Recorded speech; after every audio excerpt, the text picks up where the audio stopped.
Hello friends, आप लोगों ने ये थंबनेल देखकर आप लोग समझ ही गए होंगे कि किस टॉपिक पे बात करने वाला हूँ। मैं आज इसी टॉपिक पे बात करूँगा। किसी ने ये बोला है कि जो बड़े समझाते हैं वो बात समझ में नहीं आता है जल्दी, और वही बात एक छोटे समझा दे वो बात समझ में आ ही जाती है। तो चलिए यही सोचकर आप हमारे वीडियो को देखिए अंत तक। चलिए मैं वीडियो को स्टार्ट करता हूँ। एक बूढ़ा कारपेंटर अपने काम के लिए काफ़ी जाना जाता था। उसने बनाए लकड़ी का घर दूर दूर तक प्रसिद्ध था, पर अब बूढ़ा हो जाने के कारण उसने सोचा कि बाकी की ज़िंदगी आराम से गुजारी जाए। और वो अगले दिन सुबह सुबह अपने मालिक के पास पहुंचा और बोला, ठेकेदार साहब, मैंने बरसों आपकी सेवा की है, पर अब बाकी की ज़िंदगी आराम से पूजा पाठ करके बिताना चाहता हूँ। कृपया मुझे काम छोड़ने की अनुमति दे जाए।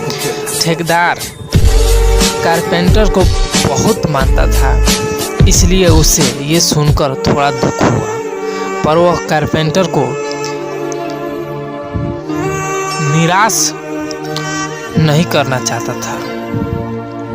उसने कहा, आप यहाँ से सबसे अनुभवित व्यक्ति है, आपकी कमी यहाँ कोई नहीं पूरी कर पाएगा, लेकिन आपसे निवेदन करता हूँ कि जाने से पहले एक आखिरी काम करते जाए।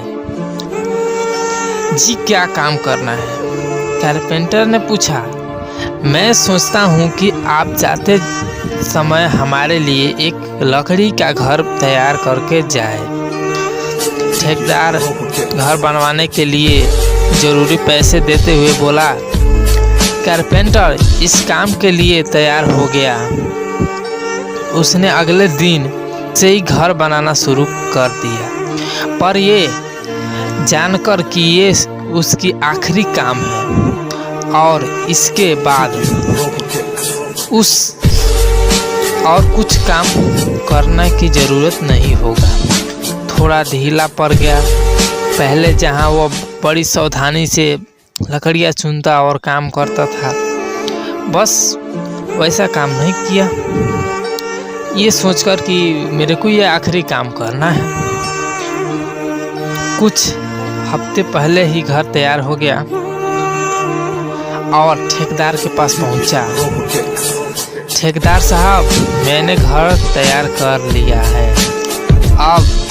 अब तो मैं काम छोड़ कर जा सकता हूँ?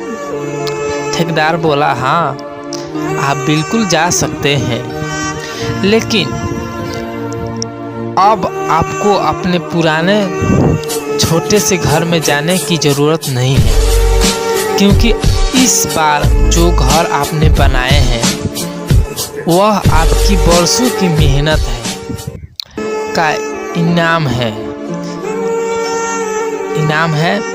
ले जाए, अपने परिवार के साथ उसमें खुशहाल से रहिए।